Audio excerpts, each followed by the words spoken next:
Donc comment vas-tu? Je sais que ça fait longtemps que je suis partie, mais je suis de retour. Je vais t'expliquer c'est quoi exactement le Pre-Settled Status ou encore le Settled Status. On va s'arrêter et je vais te demander de liker. Like tout de suite parce que sinon je commence pas la vidéo. Je t'attends. Bon, ok, maintenant commençons. Pour le traduire en français, le Pre-Settled Status est tout simplement le statut de résident temporaire, alors que le Settled Status, c'est le statut de résident permanent. Voici déjà la différence.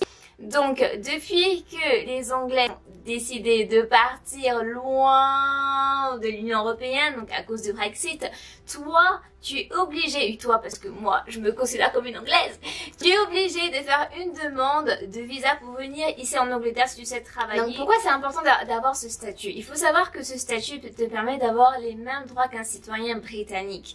Tu n'auras pas besoin de payer pour la santé, donc le NHS, ou encore pour des prestations sociales, ou encore pour l'école, ou pour d'autres choses. Et tu n'auras pas besoin, bien sûr, de faire une demande de visa pour le travail. Donc le statut de résident temporaire te permet de tout simplement être sur le territoire anglais pendant 5 années maximum. D'accord?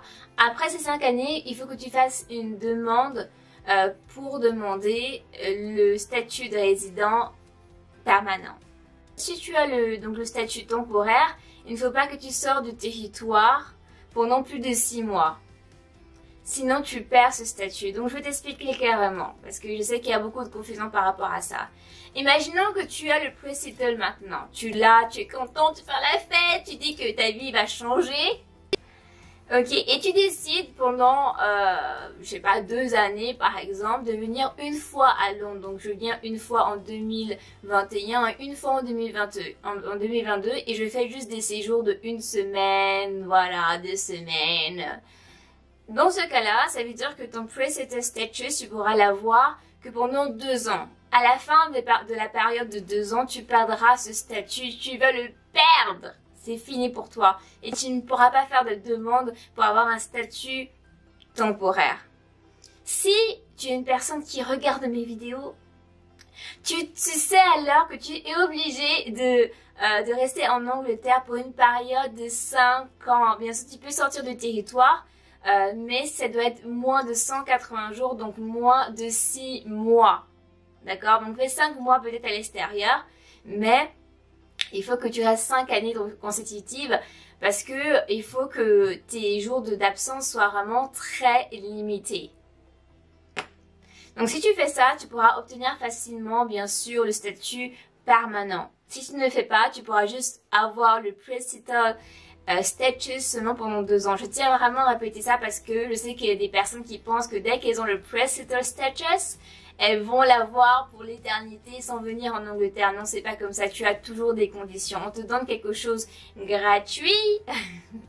Il y a toujours des conditions. Donc, fais attention à ça. Pour toutes les personnes qui sont en Angleterre depuis plus de 5 ans déjà, c'est facile pour toi parce que tu peux juste faire une demande de statut permanent. Et dès que tu as le statut permanent, ça te permet tout simplement d'avoir, comme j'ai déjà dit, les mêmes droits que des citoyens britanniques, mais ça te permet également de pouvoir demander la nationalité britannique. Voilà, j'ai tout dit dans cette vidéo, enfin j'ai dit les choses les plus importantes. Dans la prochaine vidéo, je te parlerai vraiment plus en détail du Pre-Settled Status, donc du statut de résident temporaire. Comment je bug à chaque fois quand je dis ça en français tellement je dis tout le temps ça en anglais. Dans la prochaine vidéo, je te parlerai des raisons valables et qui te permettront encore de postuler pour obtenir le statut temporaire. Donc moi je te laisse, c'est la fin de la vidéo. Merci d'avoir liké. Si tu ne l'as pas encore fait, like maintenant. Et je te dis à la prochaine dans une autre vidéo. Et n'oublie pas que tu es une personne merveilleuse.